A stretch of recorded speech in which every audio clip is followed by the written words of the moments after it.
Uh, Leo tarehe 17 ya mwezi wa pili mwaka 2026, Mahakama Kuu Masijara ndogo ya Dar es Salaam imekuwa inasikiza shauri dogo la maombi ya mwenyekiti wa Chama cha Demokrasia na Maendeleo ndugu Tundu Antipas Mugwai Lissu ambaye anaomba kujiunga katika kesi namba 8323 ya mwaka 25 ambayo ilifunguliwa na Said Issa Mohamed na wenzake wawili dhidi ya bodi ya wadhamini wa Chama cha Demokrasia na Maendeleo na vile katibu mkuu wa Chama cha Demokrasia na Maendeleo. Katika maombi haya mwenyekiti Tundu Lissu katika nafsi yake kama mwanachama na kama mwenyekiti lakini akikazania kwamba anaomba apate ruhusa ya kuweza kujiunga katika shauri hilo kwa sababu ya maslahi mapana ambayo anafikiri anayo katika hiyo kesi, kwa sababu kesi inagusa shughuli nzima na uendeshaji wa chama. Sasa na vile itasaidia mahakama kuweza kutoa uamuzi ambao ni sahihi, ambao umeendana na umezingatia hoja zote za msingi au na taarifa zote muhimu za kuhusiana na jinsi gani chama kinafanya shughuli zake na zile hoja ambazo zimewasilishwa na kina Said Issa na Mohamed na wenzake, basi iweze kupata majibu ya kutosha.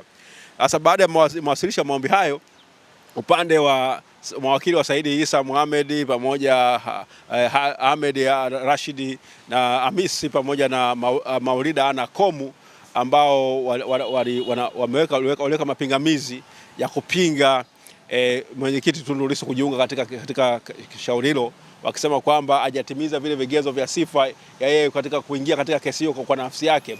Vile wakisema kwamba kiapo chake kina matatizo, kwamba hajaweza kuthibitisha hizo taarifa amezipata wapi wakati yeye yuko gerezani kuanzia mwaka jana ule mwezi wa 4. Sasa leo ilikuwa ni siku ya kuweza hizo hoja kulikuwa mapingamizi kuweza kujadiliwa. Upande wa mawakili wa Said Issa wameweza kuwasilisha maelezo yao ya kupinga mwenyekiti Lissu kuweza kushiriki katika hiyo kesi, na baada ya hapo Tundu Antipas Lissu ameweza kujibu akionyesha kwamba yeye ana maslahi ya kutosha. Sheria mwenendo wa kesi za madai, ile amri kuu ya kwanza, amri dogo, kanuni ya kwanza mpaka zile ya 10 za sheria hiyo ya madai zinaruhusu kabisa kwamba yeye mtu yote ambaye ana maslahi na shughuli zinazoendesha, akaonyesha kwamba yeye ni mwanachama wa Chama cha Demokrasia na Maendeleo kuanzia mwaka 2004 na vile sasa ndio mwenyekiti wa chama hicho. Kwa hiyo ana maslahi makubwa katika hii kesi, kwa sababu amri ambazo zitatolewa na ambazo zimeombwa zinamgusa moja kwa moja yeye kama kiongozi na kama mwanachama. Na kwa upande wetu sisi kama mawakili wa bodi ya wadhamini pamoja na katibu mkuu wa Chama cha Demokrasia na Maendeleo tuliunga mkono maombi ya hoja zile za wakili Lissu na kuonyesha kwamba kweli ana maslahi ya msingi, na upande wa mawakili wa Said Issa wakaweza kukazania hoja zao kwamba wao wanafikiri kwamba hana haki hiyo, na jaji alikuwa anauliza maswali ya kuwauliza, je, kama hizo amri zikitolewa, je, Lissu binafsi atahusika vipi? Kaweza kusema kwamba Lissu atahusika kwa sababu yeye kama mwanachama ataguswa moja kwa moja. Kama kuna amri ambayo inazuia shughuli za chama inamgusa moja kwa moja. Kama inakidai chama kifanye vitu fulani au vya kisiasa au viache ubaguzi kama ambavyo inadaiwa, basi moja kwa moja hizo inamgusa yeye kama mwanachama. Basi baada ya hayo jaji amesema kwamba atatoa uamuzi wake saa 2:30 siku ya tarehe 3 ya mwezi wa 3 mwaka 2026. Asanteni sana.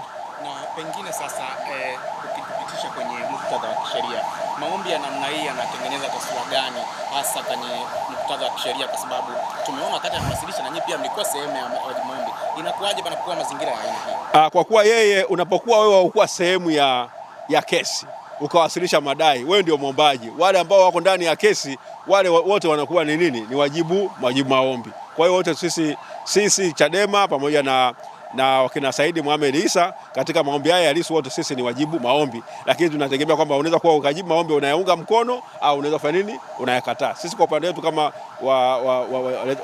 wajibu maombi wa 4 na 5 tunayaunga mkono maombi ya wakili ya ndugu Tundu Antipas Mugwai Lissu. Asante. Hoja umezungumza hapa kama moja ya pingamizi ni kwamba Lissu yuko gerezani wakati kesi inaanziwa na mpaka maamuzi yanafikiwa, na wakasema kwamba pengine upataji wake wa taarifa yuko tofauti. Unaweza kutupitisha kwamba Lissu alisema nini kwenye eneo kama hili, kwa sababu ni kweli yeye yuko gerezani wakati hayo yanafanyika? Sasa unajua hii kesi imeamuliwa tu, kuna maamuzi ya mahakama tayari.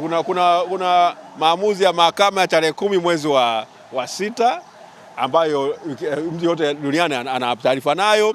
Lissu ni mtu ambaye anajisomea. Kwa hiyo ni mtu kwa swala la kusoma kwamba ameonyesha, amesema yeye kwa kitu amesema kwamba haya yote ambayo nimeyasema yanatokana na uelewa wangu mwenyewe.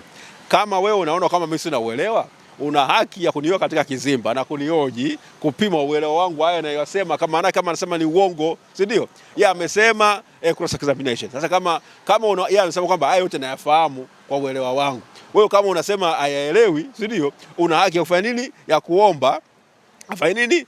Kumfanyia maswali ya nini, ya mabezo ya kuweza kumpinga na kuonyesha kwamba yeye ni mwongo. Hicho kitu hakijaombwa, kozi ni hatua ya kwanza ya kesi katika mapingamizi. Hata wakitaka katika siku ya kusikiliza kama mahakama itakuwa imetupilia mbali mapingamizi hayo na ikaamua kwamba asikilizwe, bado wana haki ya kuweza kufanya nini, kumuita na kuweza kupima uelewa wake kuhusiana na masuala kama haya.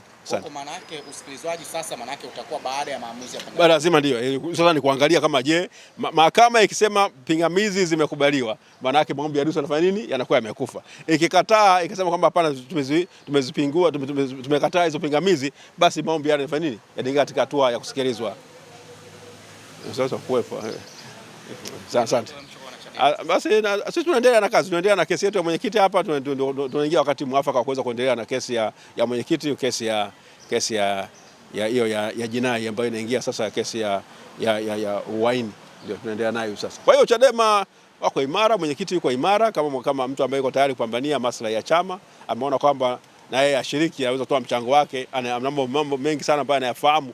Kwa mtu ambaye amekuwa mwanachama tokea mwaka 2004, kwa hakika anajua mengi ambayo yanafanya nini, yanaendelea katika chama na ataisaidia mahakama vizuri. Asante.